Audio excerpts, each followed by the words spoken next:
사도행전 2장 오늘 또 계속해서 사도 베드로의 설교 그리고 초대교회 때의 모습 이 두 가지가 크게 나타나는데 같이 보겠습니다.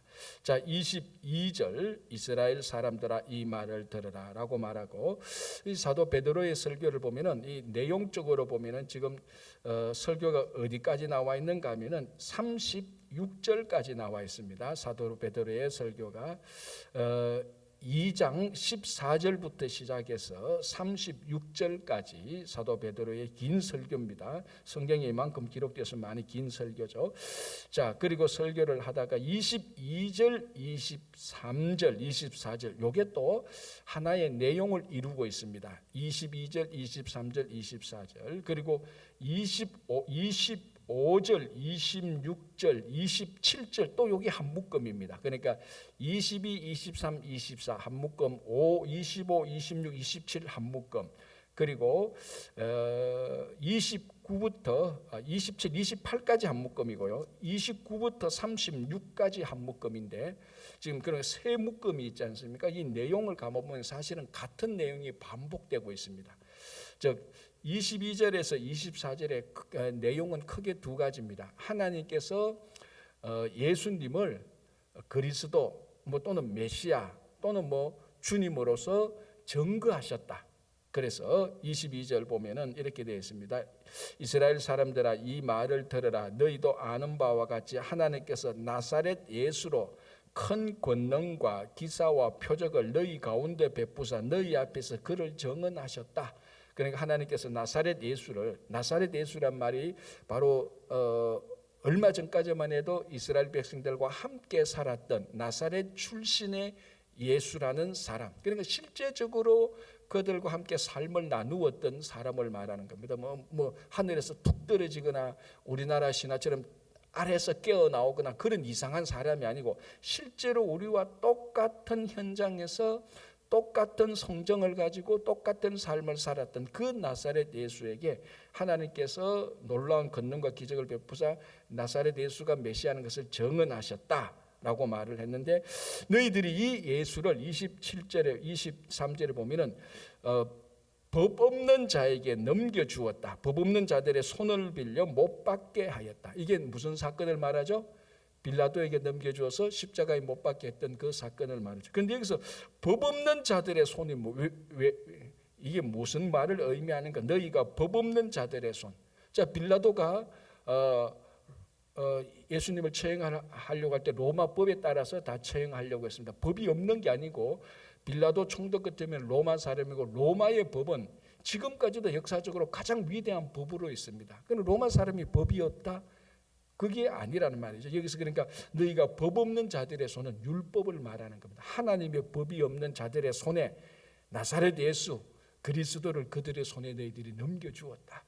좀 나중에 이제 사도 바울이 여러 교회에 편지한, 특별히 고린도 교회에 편지하는 내용을 보면은 교회의 일을 세상에 송사하기를 사도 바울은 그렇게 하지 말라고 그러지 않습니까? 왜냐하면 최종 결정이 교회의 일을 세상이 최종 결정을 하지 못하도록. 그럼 권위가 교회에 있느냐 세상에 있느냐, 그게 세상에 있지 않느냐, 그런 의미로 교회의 일을 하나님 앞에서 성도들이 기도하고 하나님 앞에서 하나님의 뜻을 찾아서 하나님의 뜻에 순종해서 교회의 일들, 성도의 일들을 결정하는 것이지, 그렇게 안 되어서 세상 법정에 가져가는 것을 사도 바울은 하지 말라고 말했습니다. 그거하고 같은 맥락이죠. 나사렛 예수를 법 없는 자들에게 넘겨주었다. 이 세상 법이 아니고 하나님의 법이 없는 자들의 손에 넘겨주어서 십자가에서 처형했다. 너희들이 그토록 이스라엘 백성들이 잔혹한 잘못된 일을 행했다고 말합니다. 자, 그런데 23절에 그럼에도 불구하고 이것을 하나님께서 사망에 매여 예수 그리스도를 사망에 매여 있을 수 없게 해서 사망의 고통에서 풀어 살리셨다. 뭘 말하는 겁니까? 사망의 고통에서 풀어 살렸다. 뭘 말하는 겁니까? 부활 사건을 말하는 거죠. 자, 그럼 22절, 23절, 24절에 딱 두 가지를 말했죠. 하나님이 이 나사렛 예수를 너희들의 구주로 삼으셨다. 그런데 구주로 삼았는데 너희들이 죽였지만 하나님은 다시 부활하셨다. 뭘 지금 증거하고 있습니까? 두 가지. 예수님이 주님 되신 것과 예수님이 부활하신 것. 자, 이제 메시지가 사도행전에서 사도 베드로도 그렇고 나중에 사도 바울도 그렇고 이방인들이나 유대인들에게 전하는 메시지, 중요한 메시지가 뭔가 하면은 부활입니다. 부활. 자, 지금 또 오늘 또 보시면 제가 아까 세 묶음으로 되어 있죠. 첫 번째 묶음에 예수님이 주님이고 이 주님이 부활하셨다라는 것을 증거했습니다. 이 첫째 묶음의 메시지고요. 둘째 묶음이 25절부터 28절에 있는데 이것도 똑같습니다. 예수님이 주님이 되시고 예수님이 부활하신 것이라고 말합니다. 자, 25절 다윗이 그를 가리켜 이르되 내가 항상 내 앞에 계신 주를 배웠으며 이 주는 뭐냐면은 예수 그리스도를 말하는 겁니다. 이게 시편 16편인데 이제 좀 있으면 시편 110편을 사도 베드로가 인용하면서 다시 또 이 주를 예수님을 가리켜 주를 말하는 게 나옵니다. 그래서 이번에는 다윗의 시편을 인용해서 다윗의 입을 빌려서 다윗이 예수님을 주라고 고백했고 27절, 28절 보면은 이것도 다윗이 그 주가 부활하실 것이라는 것을 시편의 고백을 통해서 얘기해 놓은 겁니다. 그러니까 둘째 묶음에는 뭘로 하면 다윗의 신앙 고백을 통하여서 예수님이 주님이고 예수님께서 부활하셨다라는 거예요. 둘째 묶음도 첫째 묶음하고 똑같이 예수님이 주님이고 예수님이 부활이다. 예수님이 부활하셨다라는 걸 말하고요. 이 모든 첫 번째, 두 번째 것을 더 확장시켜서 말하는 내용이 이게 29절부터 36절까지 세 번째 묶음의 내용입니다. 그래서 세 번째 묶음의 내용을 한번 보겠습니다. 자, 29절 형제들아 내가 조상 다윗에 대하여 담대히 말할 수 있노니 다윗이 죽어 장사되어 그 묘가 오늘까지 우리 중에 있도다. 다윗은 부활하신 사람이 아닙니다. 다윗은 죽어서 그 묘가 오늘까지 있다라는 거 말합니다. 자, 30절 그는 선지자라 하나님이 이미 맹세하사. 자, 다윗을 선지자라고 말합니다. 왕으로 말하지 않습니다. 자, 여러분 왕이 말씀을 선포하는 것과 하나님의 말씀을 선포하는 것과 선지자가 하나님의 말씀을 선포하는 것 어느 게 더 권위가 있습니까? 선지자죠. 선지자는 원래 하나님의 말씀을 선포하는 겁니다. 그래서 이 다윗의 말을 왕으로서 선포하는 게 아니고 선지자로서 선포하는 것을 얘기합니다. 자, 30절 그는 선지자라 하나님이 이미 맹세하사 그 자손 중에서 한 사람을 그 위에 앉게 하리라. 그 자손 중에서 육체적인 다윗의 육체적인 자손 가운데 한 사람을 그 위 하나님의 위에 앉게 하리라. 누구를 말하는 것이죠? 예수 그리스도를 말하는 겁니다. 자, 31절 미리 본 고로 그 앞에 선조였던 다윗이 미래의 일을 미리 본 고로 그리스도의 부활을 말하되. 자, 또 뭘 말하고 있습니까? 부활입니다. 자, 사도행전에 나타난 사도들의 강력한 메시지 부활입니다. 부활. 자, 그래서 제가 또 반복하지만 이 부활을 기념하는 한 날이 무슨 날이라고요? 그게 주일이라 그랬습니다. 지금 여기서 이제 우리는 이제 이 사도행전을 보면서 신앙적인 내용을 이제 계속해서 살피고 여러분들의 신앙을 세우는 게 이 새벽기도 설교의 목적입니다. 그러나 이것은 신앙적으로 여러분들의 신앙을 세우는 것도 중요하지만 사도행전에서 나타난 변화들을 한번 싹 보시기 바랍니다. 구약시대의 삶의 모습이 예수님을 중심으로 어떻게 우리가 말하는 크리스찬의 삶의 모습으로 하나하나씩 바뀌고 가있습니다. 지금 무슨 벌써부터 어떤 변화의 조짐이 일어납니까? 자기들이 예수 믿는 사람들의 삶의 핵심이 뭐로 지금 자꾸 변화되고 있습니까? 예수님의 부활로 변화되고 있습니다. 부활이 자기 삶의 중심, 부활하신 예수님이 자기 삶의 중심으로 변화되고 있습니다. 계속해서. 그래서 부활하신 주님을 기억하기 위해서 안식일 다음 날 예수님께서 부활하시기 때문에 그날에 모이기 시작하는 것들이 이제 서서히 나타납니다. 어제도 말씀드렸다시피 지금 상황은 이 사람들은 안식일에도 모이고 그 다음 날에도 또 모였습니다. 일주일에 두 번 모이죠. 안식일은 옛날부터 계속해서 모여왔기 때문에 안식일을 지켰습니다. 안식일을 지킴과 동시에 부활하신 주님을 기억하고 부활에 동참하기 위해서 부활의 삶을 살기 위해서 부활하신 안식일 다음 날 부활하신 그날에 또 모여서 예수님께서 부활하셨지. 우리도 부활할 거야. 부활의 첫 열매야. 그 부활의 삶을 계속해서 나눕니다. 이 날이 이제 주일로 변화되고 있는 것을 우리들이 발견할 수 있습니다. 그래서 이들의 삶의 중심은 부활입니다. 부활하신 주님. 그래서 31절에 사도 베드로는 다윗 왕이 아니고 이때 여기는 다윗 선지자의 말을 통하여서 31절에 미리 본고로 그리스도의 부활을 말하되 그가 음부의 버림이 되지 않고 그의 육신이 썩음을 당하지 아니하시리라. 그래서 우리 성도의 삶은, 자, 그러면 우리가 만약에 구약을 철저하게 믿는 유대인을 만났다. 그리고 우리가 성경을 믿고 있는 우리들이 만났다. 쉽게 말하면 크리스찬, 기독교인이 만났다. 얘기를 하면은 차이가 나야 됩니까? 안 나야 됩니까? 뭐 안 만나봐서 얘기를 안 해봤으니까 할 말 없다면 차이가 나야 되죠. 그 강력한 차이가 뭡니까? 예수 그리스도고 예수 그리스도의 부활이어야 됩니다. 왜? 유대인들은 구약만 믿기 때문에 예수를 그냥 고작 해야 선지자 중에 하나로 믿고 부활하신 이런 사람으로 믿지 않습니다. 그러나 우리는 우리 삶의 모든 것은 예수에게 다 맡겼고 예수님의 그 강력한 그 주 되심이 부활을 통해서 증거되었습니다. 우리의 삶은 오직 예수 그리스도 부활의 삶이 우리한테 함께 임해야 되는, 그게 사도행전에서 실제로 2000년 전 초대교회 교인들의 삶을 지금 우리가 보면서 그런 변화의 흐름을 보고 있는 것입니다. 자, 32절, 이 예수를 하나님이 살리신지라. 그러니까 하나님이 예수님을 부활시켰다는 겁니다. 이 구절 하나, 예수를 하나님이 살린 이 구절 하나가 구약 전체의 모든 내용과 차별을 두고 있는 것입니다. 자, 이 하나님은 구약의 하나님입니다. 아브라함과 야곱과 이삭의 하나님이고 모세의 하나님이고 다윗의 하나님. 이 하나님이 예수 그리스도를 죽음에서 살리셨어요. 그게 우리 삶의 고백입니다. 자, 우리가 다 이 일의 증인이로다. 자, 부활의 증인. 아까 우리가 사도행전 1장에서 한번 살펴봤죠. 1장 22절 한번 보시기 바랍니다. 앞에 있는 1장 22절. 항상 우리와 함께 다니던 사람 중에 하나를 세워 우리와 더불어 예수께서 부활하심을 증언할 사람이 되게 하여야 하거늘. 자, 지금 이 1장 22절은 어떤 상황에서 이 말이 나온 겁니까?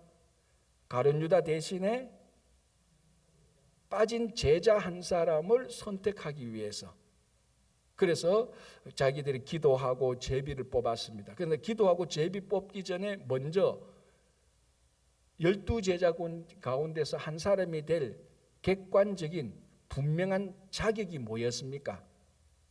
부활을 증언할 사람이었습니다. 부활을 증언할 사람. 우리와 더불어서 예수께서 부활하심을 증언할 사람이 되어야 된다. 우리가 지금 한 사람을 선택하려고 하는데 하나님의 뜻을 찾아서 하나님의 뜻에 합당한 한 사람을 찾는데 이 사람은 부활의 증인이어야 되는 사람이라는 겁니다. 그러니까 부활을 모르는 사람은 제자가 안 되는 겁니다. 될 수가 없는 겁니다. 그래서 오늘 또 보십시오. 이 사도 베드로가 뭐라고 말합니까? 32절, 2장 32절. 우리 이 예수를 하나님의 살려 우리가 다 이 일의 증인이라. 구체적으로 무슨 일의 증인? 하나님이 예수님을 부활시킨 것. 다시 말하면 예수의 부활의 증인이라는 것.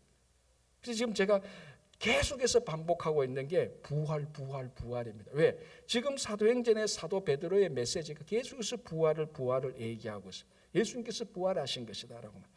자, 33절, 하나님이 오른손으로 예수를 높이심에 그가 약속하신 성령을 아버지께 받아서 너희가 보고 듣는 이것을 부어주시네. 자, 이제 첫째 묶음과 둘째 묶음에서 말하지 않는 내용을 좀 더 추가적으로 말합니다. 그게 뭔가 성천하셨다. 예수님께서 성천하셔서 하나님께서 예수님을 높이 올렸었다. 가장 낮은 곳에 오셨던 예수님을 가장 높이 올리셨다.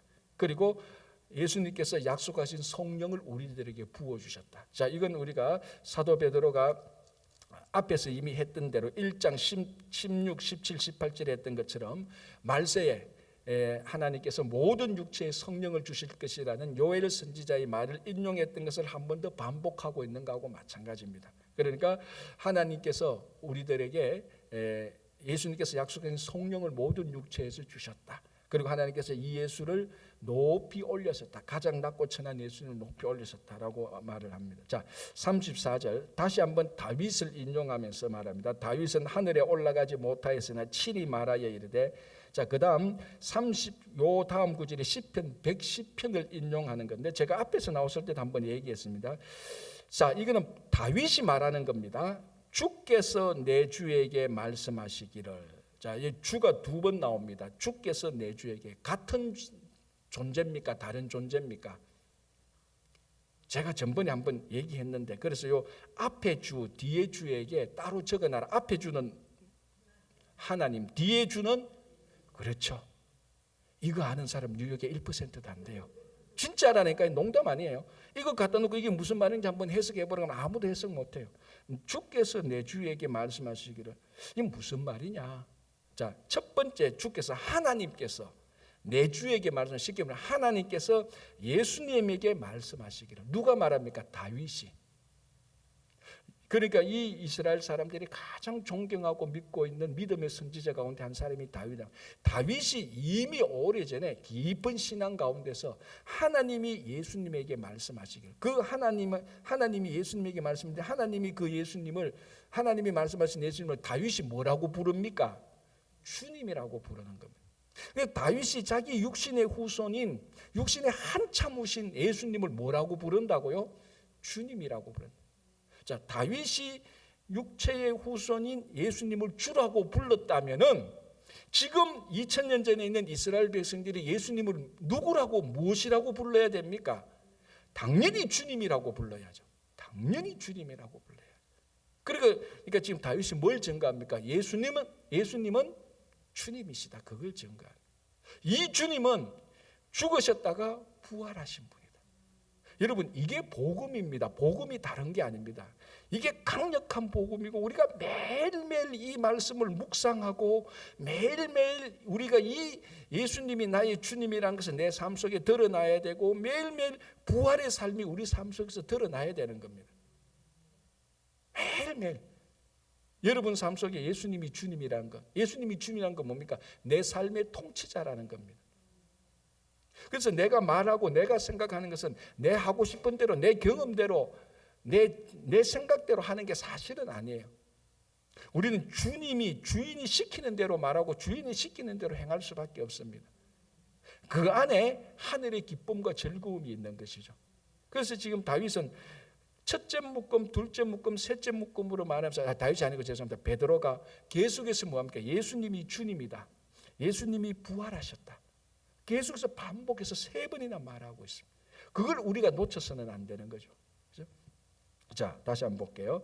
30절, 주께서 내 주에게 말씀하시기를. 다윗이 이렇게 말합니다. 하나님께서 예수님에게 말씀하시기를.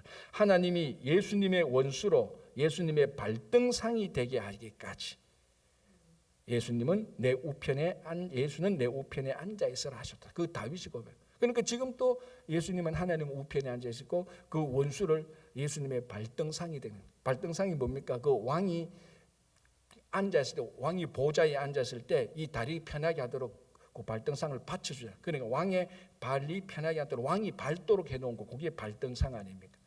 그러니까 보좌에 앉아서 사탄은 예수님의 발등상에 불과한 겁니다. 이게 이미 어디서 나온 겁니까? 창세기 3장에서 나온 거 아닙니까? 에덴 동산에서 아담과 에바가 원죄를 저지를 때 하나님께서 이미 원복음, 가장 오리지널 복음의 내용을 말했던 게 사실은 이거하고 똑같습니다. 그래서 우리가 이거는 오늘 중요한 건 아니에요. 여러분들이 성경을 읽을 때 한 구절 한 구절 읽는 것도 굉장히 중요합니다. 단어 하나하나 뜻하는 것도 굉장히 중요하죠. 그러나 이 단어와 이 내용들이 성경 전체와 같이 쭉 흘러서 어떤 묶음에서 어떤 내용에서 이 말씀이 나온가, 그걸 아는 것이 성경 전체를 잘 아는 겁니다. 한 구절만 딱 알아가지고 앞뒤 전후 맥락 상관없이 그 구절만 안다고 해서 성경을 잘 아는 것이 아니고, 하나님의 뜻을 잘 아는 것이 아니고, 그래서 우리가 신약 성경을 보면 많은 사도들이 편지를 쓸 때 구약 성경을 많이 인용을 하잖아요. 구약 성경이 했던 말이 바로 오늘날 우리 삶에 일어났던 이 일을 말하는 것이다. 자, 오늘날 여러분들이 만약에 저기 아프리카, 남아프리카, 저 아프리카에 있는 그 복음을 듣지 못하는 사람들에게 여러분들이 여러분 나름대로 복음서를 쓴다면 무슨 내용을 쓰겠습니까? 여러분들이 한번 복음서를 써보시기 바랍니다. 뭐 길게 안 써도 내가 처음 예수를 믿는 사람들이, 자, 누가복음과 사도행전을 썼지 않습니까? 누구에게 보내려고 썼다고요? 데오빌레라는 한 사람에게 보내려고 이 일을 다 썼어요. 여러분, 저 아프리카에 이름 모르는 한 사람에게 내가 아는 복음서를 한번 써보겠습니다. 자, 여러분도 한번 써보시기 바랍니다. 어떻게 쓸까? 복음에 대한 내용과 내가 내 삶에서 경험했던 예수 그리스도를 정언할 수 있는, 그래서 사도 베드로는 뭘 정언합니까? 그 예수가 우리의 주님이었다. 그리고 그 예수가 부활하신 주님들, 그걸 지금 복음의 핵심으로서 말하고 있는 겁니다. 그렇죠? 자, 볼게요. 36절, 그런즉 이스라엘 온 집은 확실히 알지니 너희가 십자가에 못 박은 이 예수를 하나님이 주와 그리스도가 되게 하셨다. 주는 나의 주님, 주인, 그리스도는 메시아, 구원자죠. 그러니까 쉽게 말하면 예수님이 나의 구원자가 되게 하셨고 예수님이 나의 주인이다라는 말입니다. 자, 구원자라는 것은 과거에 내가 구원받은 겁니다. 주인이라는 것은 현재도 나의 주인이라는 것입니다. 예수님은 과거에 나를 구원하셨고 구원하신 그분이 현재 내 삶의 주인이라는 겁니다. 자, 우리 한국 성도들의 신앙에 장점과 단점이 있는데, 뭐 장점이 굉장히 많죠. 전도도 열심히 하고 기도도 열심히 하고 헌신도 하고 봉사도 하고 뭐 헌금도 잘하고 전도도 잘하고 굉장히 장점이 많습니다. 어마어마한 장점이 많은데 다 장점만 있는 건 아니잖아요. 또 약간 부족한 면이 있습니다. 그 부족한 면이 오늘 이 사도 베드로가 고백했던 것 가운데서 우리가 예수님을 우리의 구원자라고는 잘 고백하는데, 그리고 그 구원받은 삶에 대한 확신은 있는데 지금 예수님이 나의 주인이라는 데 부분에 있어서는 좀 약하다는 겁니다. 살다 보면은 좀 화나면은 예수님이 자기 삶의 주인이 아니에요. 자기 감정이 자기 주인이에요. 막 대질러요 그냥. 아니 어떨 때는 저 사람 안에 지금 예수님이 있는지 없는지 헷갈릴 정도로, 구원은 받은 사람인데 사는 거 보면 자기가 주인이야. 오늘 사도 베드로는 뭡니까? 예수님은 우리의 구원자이기도 하면서 현재의 내 삶의 주인이라는 겁니다. 구원받은 사람은 당연하게 지금 내 삶의 주인이 예수님이라는 것과 이게 일치가 돼야 되는 겁니다. 그런데 우리들은 이게 일치가 안 될 때가 가끔 있죠. 예수님이 나를 구원했다는 것은 우리가 믿음이 좋기 때문에, 한국 성도 믿음이 좋기 때문에 흔들림이 별로 없습니다. 그런데 순간순간 이익이나 감정이나 인간관계에서 좀 어렵거나 힘들면은 예수님이 주인이라는 것은 잘 빠져요. 자기가 주인이에요. 막 고함 지르고 분노하고 막 어떤 약간의 손해 앞에서도 손해 안 보려고 그러고, 예수님이 주인이라면 그런 삶을 살 수가 없거든요. 그런데 우리가 오늘 이 사도 베드로가 고백했던 건 예수님은 우리의 그리스도시요, 우리를 과거에 구원하신 메시아요, 그리고 현재 내 삶의 주인이다. 그걸 지금 정언하고 우리 삶에 이 말이 그대로 이루어져야 되는 겁니다. 구원받은 삶으로서 예수님을 나의 주인으로 모시고 살아야 되는 겁니다. 자, 37절, 그들이 이 말을 듣고, 아마 이 사도 베드로의 설교, 이런 설교를 지금까지 들어본 적이 없습니다. 왜? 예수의 부활을 이렇게 강력하게 설교했던 설교를 지금 들어본 적이 없거든요. 예수의 부활, 예수님이 주님이 되고 예수님이 부활하신 주님이 되고 우리를 구원자가 되고 주인이 되고 부활하신 분이고, 그런 강력한 그리고 새로운 그런 구약을 완성하는 설교를 들어본 적이 없습니다. 근데 듣고 보니까 우리가 빌라도 법정에 내어진 그 예수님이 내 삶의 주인이었고 부활하신 주님이었구나. 아마 이 베드로의 이 설교를 듣는 사람 중에 실제로 예수님을 빌라도 법정에 넘겨주는데 인발브된 사람들, 직접적으로나 간접적으로 인발브된 사람들도 없지 않아 있을 겁니다. 그걸 이건 조사할 수는 없겠지만 이 상황으로 봤을 때 지금 이게 한 해에 다 일어난 일 아닙니까? 한 1년 사이에, 한 해라기보다 1년 사이에 다 일어나는, 예수님께서 돌아가시고 40일, 다 3일 만에 부활하시고, 부활하신 후에 40일 동안 성천하시고, 그리고 오순절 당하고 난 뒤에 바로 지금 사도 베드로가 말해요. 지금 예수님께서 부활하신 후에 얼마 안 됐습니다. 한 50일, 60일밖에 안 됐어요. 한 2, 3개월밖에 안 됐다고. 그 빌라도 법정에 넘겨준. 그러니까 거기에 직접적으로 간접적으로 관련된 사람들이 오늘 이 베드로의 설교를 들었다고요. 관련된 사람. 자, 그러니까 어떻게 됩니까? 그들이 이 말을 듣고 마음에 찔려 베드로와 다른 사도들에게 물어 이르되, 자, 여러분들이 이 사도 베드로의 설교를 듣고 마음에 그렇게 많이 찔립니까?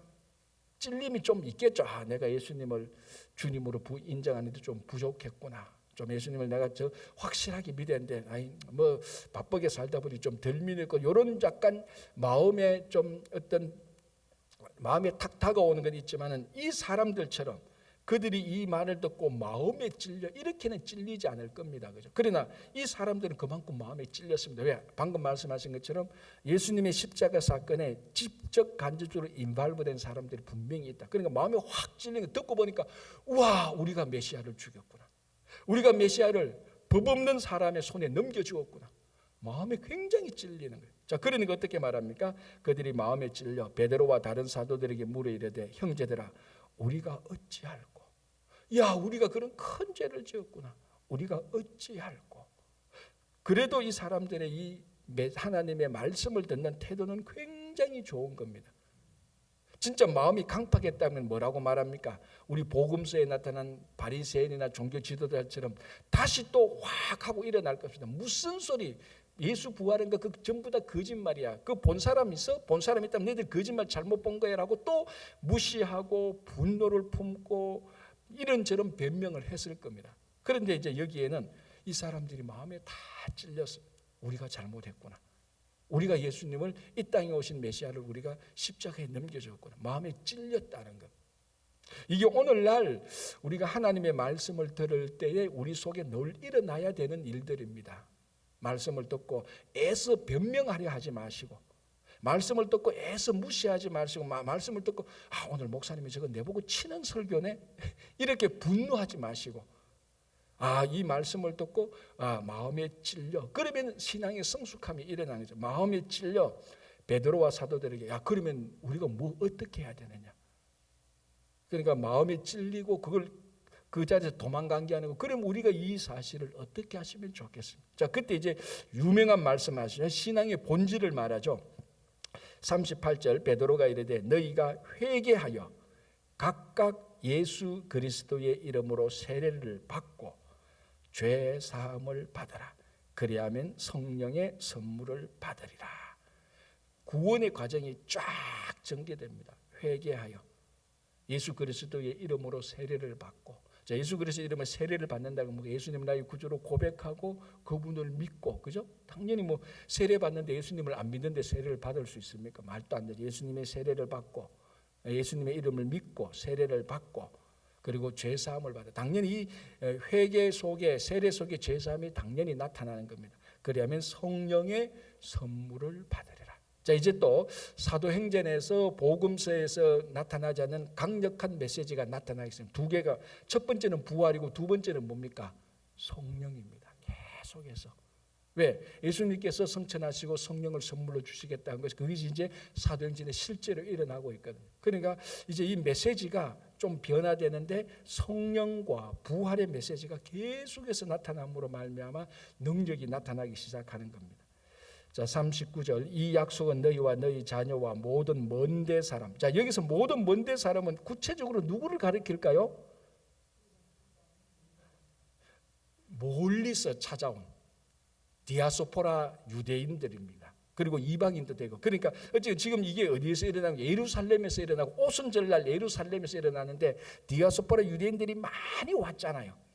로마에 있는 유대인들도 왔다고 그랬고, 저 그리스의 크레타섬에서도 왔다고, 아라비아에서도 왔다고, 전부 다 먼 데서 온 사람들입니다. 그러니까 너희들이 아무리 먼 데서 왔다 할지라도, 먼 데서 왔던 가까운 데 있던 예수 그리스도를 믿고 세례를 받으면 똑같이 성령의 선물을 받는다. 자, 우리들은 지금 거리 개념이 많이 없습니다. 지금 특히 이제 인터넷 시대에는 뭐 지리적 거리 개념이 굉장히 줄어들었습니다. 인터넷 안에 들어가면은 온 세상 사람들을 동시에 다 만나니까. 이게 사실은 어떻게 보면 천지가 개벽한 거예요. 여러분 한번 생각해 보세요. 2000년 전 이 사람한테 동시에 온 세상 사람을 실제로 다 만난다고 말하면 이게 믿겠습니까? 근데 지금 그 일이 일어났다고요. 인터넷에 들어가면은 아프리카, 아시아 사람 동시에 화면에서 다 만나잖아요. 다 회의하잖아요. 우리도 저 볼리비아 최상관 목사님하고 선교적인 미팅을 동시에 다 한다고요. 그런 세상이 돼요. 그러니까 오늘날은 우리가 먼데 있다 가까이 있다 개념이 굉장히 약합니다. 먼데 있든 가까이 있든 뭐 인터넷에 들어가면 다 만나니까, 전화 한 통하면 다 하니까, 카톡 메시지만 뜨면 동시에 다 대화하니까. 그런데 이 당시에는 지리적 개념이 굉장히 중요했습니다. 멀리 있다, 이 말은 신앙적으로도 멀리 있다는 말하고 똑같습니다. 그래서 이 사람들이 신앙의 핵심인 예루살렘으로 거리로 모이는 겁니다. 예루살렘으로 멀리서는 안 되니까 가까이서 오는 겁니다. 예루살렘에 가까이 오는 겁니다. 그런데 지금 뭐라고 말합니까? 39절에 이 약속은 너희와 너희 자녀와 모든 먼데 사람 곧 우리 주 하나님이 얼마든지 부르시는 자들에게 하신 것이라. 자, 이 당시에는 먼데 있는 사람들은 구원도 멀리 있다고 생각하는 게 굉장히 많았습니다. 그래서 더 구원의 은총을 누리려고 가까이 왔습니다. 어디에? 예루살렘 성전 가까이 왔죠. 이 가까이 온 사람들에게 사도 베드로가 말합니다. 부활과 성령과 예수 그리스도를 믿는 자에게는 먼데 있는 사람이나 예루살렘 여기 있는 사람이나 똑같다라는 겁니다. 그렇죠? 부활하신 예수님, 성령이 거리적인 지리적인 먼데 가까이 있다고 영향을 받겠습니까? 안 받잖아요. 그러니까 지금 하나하나의 메시지가 구약에 제한된 메시지를 모든 것을 다 완성하고 있습니다. 누가? 예수님께서. 예수님의 구원이 다 완성하고 있는 것입니다. 그렇죠? 자, 40절 또 여러 말로 확증하며 권하여 이르되 너희가 이 패역한 세대에서 구원을 받으라. 패역한 세대. 예수님께서 뭐라고 말씀하십니까? 이거 뭐 시장에서 피리를 부르도 사람이 관심 없고 잔치하면서 잔치장 이 잔치를 해도 사람이 관심 없고 피리를 부르도 춤추지 않고 애곡하여도 관심 없고 그 시대, 복음을 전하여도 관심 없는 그런 시대, 이 패역한 시대라고 예수님께서도 말씀하시면 그거를 가리켜서 이 패역한 시대에서 구원을 받아. 오늘날은 어떻겠습니까? 그렇죠? 그래서 우리가 이 구원을 받는 이 가장 본질적인 이 말씀을 우리가 참 진짜로 다시 한번 더 기억하고 이것이 교회와 성도의 사명이라는 데서 흐트러짐이 없어야 되는 겁니다. 자, 41절 2절 한번 읽고 이 말씀은 내일 우리가 좀 더 자세히 더 보겠습니다. 41절 그 말을 받은 사람들은 세례를 받음에 이 날에 신도의 수가 3,000이나 더하더라. 이게 그 유명한 사도 베드로의 설교 한 번에, 성령의 설교 한 번에 3,000명이나 더 믿는 자들이 생겼습니다. 성령께서 이제 역사하시는 거죠. 사도행전 1장 8장에 너희의 오직 너희에게 성령이 오시면 너희가 권능을 받고, 이제 그게 실제로 이제 사도 베드로에게 막 일어나기 시작하는 거예요. 3,000명이 받다. 자, 42절에 그들이 사도의 가르침을 받아 서로 교제하고 떡을 떼며 오로지 기도하기를 힘쓰는, 이게 가장 원형적인 오리지널 초대교회라기보다 초대의 예수님을 따르는 성도들의 모습이 되는 거다. 이게 이제 주일의 모습이 되고 이게 교회 예배의 모습으로 이제 굳어지기 시작하는 것입니다. 이게 초대교회 성도들의 삶의 모습이 요한이다. 요한의 초대교회의 성도의 삶, 예배의 모습, 주일로 변화되는 모습이 다 들어가고 있습니다. 요 42절이 다시 43절에서 47절에서 한 번 더 구체적으로 설명을 하고 있습니다. 이거는 너무 중요하고 해야 될 말이 많기 때문에 오늘은 요까지만 하고 다시 한번 내일부터 42절로부터 초대교회의 성도들의 삶, 그걸 우리가 같이 한번 보도록 하겠습니다. 오늘도 여러분들의 삶 속에 예수님이 주님이 되시고 부활의 삶이 나타나기를 간절히 바랍니다. 기도하겠습니다. 하나님 아버지 감사합니다. 정말 우리의 삶 속에 부활의 부활을 증거하는 삶이 나타나는지, 아니 내가 먼저 부활의 삶을 살고 있는지 되돌아보며 오늘 이 사도행전을 통한 사도 베드로의 설교를 통해서, 말씀 선포를 통해서 내 삶에 예수님의 부활이 나타나도록 도와주시고, 예수님이 나의 영원한 구원자가 되시며 오늘 또 내 삶의 통치자가, 주인이 되게 하여 주시옵소서. 주님, 여러 가지 기도 제목들이 있습니다. 특별히 어제부터 시작했던 중고등부 수련회 내일까지 잘 마칠 수 있도록 오늘 또 하루도 우리 중고등부 학생들이 하나님의 말씀을 들으며 기도하며 함께 교제를 나눌 때에 정말 그들의 연약하고 부족한, 또 그들의 나름대로의 삶의 고민이 해결되는 귀한 수련회가 되게 하시고, 수고하신 우리 목사님이야 여러 교사님들에게도 능력 위에 능력을 더하여 주시옵소서.